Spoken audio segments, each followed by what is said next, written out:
हर हर महादेव। भगवान शिव और पार्वती की आप पर हमेशा कृपा बनी रहे। आपका दिन शुभ हो।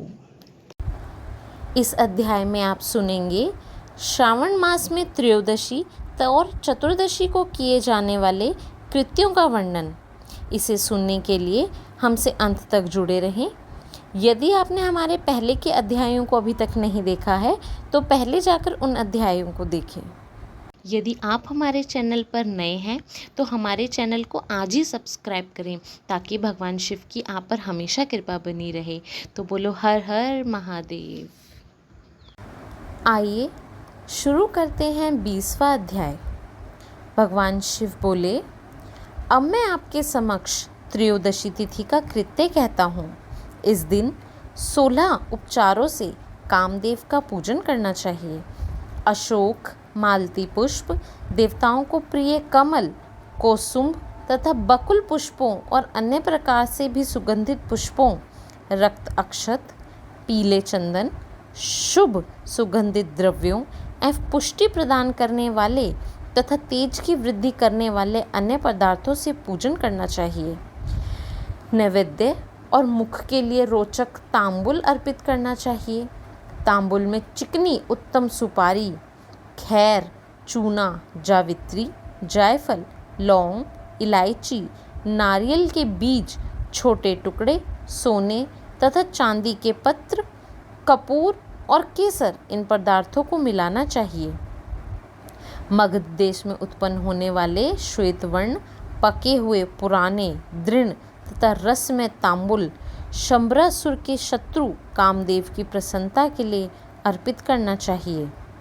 तत्पश्चात मोम से बनाई गई बत्तियों से कामदेव का निरांजन करें और पुनः पुष्पांजलि प्रदान करें। इसके बाद उनके नामों से प्रार्थना करें। मैं उन नामों को कहता हूँ। समस्त उपमानों में सुंदर तथा भगवान का पुत्र प्रद्युमन, मीनकेतन, कंदर्पक, अनग, मन्मथ, मार, शशकेतु, मनोभव, कामात्म संभुत, कस्तूरी से सुशोभित, जिनका वक्ष स्थल आलिंगन के चिन्हों से अलंकृत है, हे पुष्पधनवन, हे शंबरासुर के शत्रु, हे कुसुमेश, हे रतिपति, हे मकरध्वज, हे पंचेश, हे मदन, हे स्मर, हे सुंदर, देवताओं के कार्य की सिद्धि के लिए आज आप शिवजी के द्वारा दग्ध हो गए। उसी कार्य से आप परोपकार की मर्यादा कहे जाते हैं। आपके दिग्विजय करने में बसंत की सहायता निमित्त मात्र है। इंद्र दिन रात आपका मनोरंजन करने में लगे रहते हैं, क्योंकि अपने पद से च्युत होने की शंका में वह तपस्वियों से भयभीत रहते हैं। आपके अतिरिक्त दृढ़ मन वाला दूसरा कौन है जो शिवजी से विरोध कर सकता है? पर ब्रह्मानंद के समान आनंद देने वाला आपके अतिरिक्त दूसरा कौन है तथा महामोह की सेनाओं में आपके समान तेजस्वी कौन है? अनिरुद्ध के स्वामी और मलयगिरी पर उत्पन्न चंदन तथा अगरू से सुवासित विग्रह वाले जो देवेश कृष्ण पुत्र हैं वह आप ही हैं।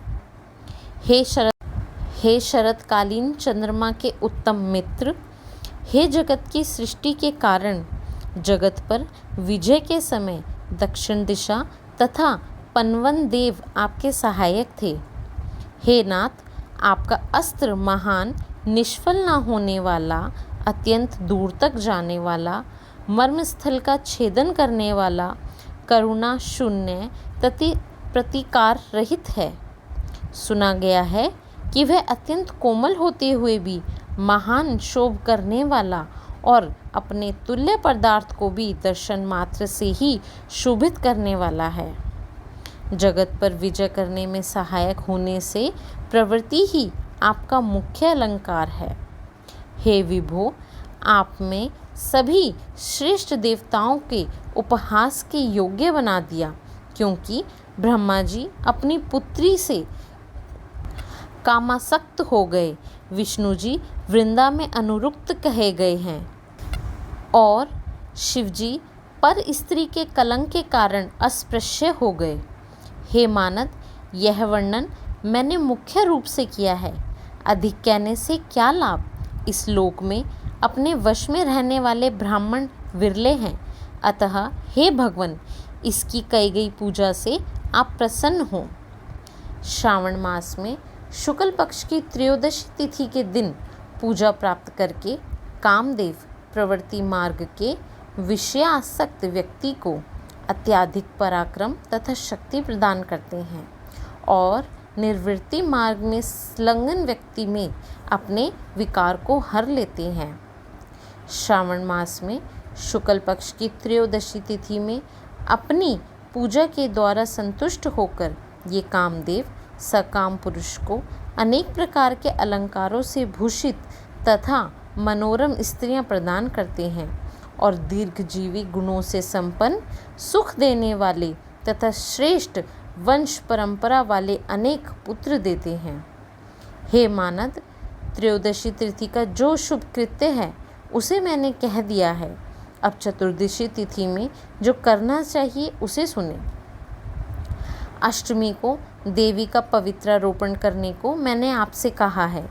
वह यदि उस दिन ना किया गया हो तो चतुर्दशी के दिन पवित्रक धारण कराएं। चतुर्दशी तिथि को त्रिनेत्र शिव को पवित्रक अर्पण करना चाहिए। इसमें पवित्रक धारण कराने की विधि देवी तथा विष्णु की पवित्रक विधि के ही समान है। केवल प्रार्थना तथा नाम आदि में अंतर कर लेना चाहिए। शैव, आगम तथा जाबाल आदि ग्रंथों में इसकी जो विधि है उसी को मैंने कहा है।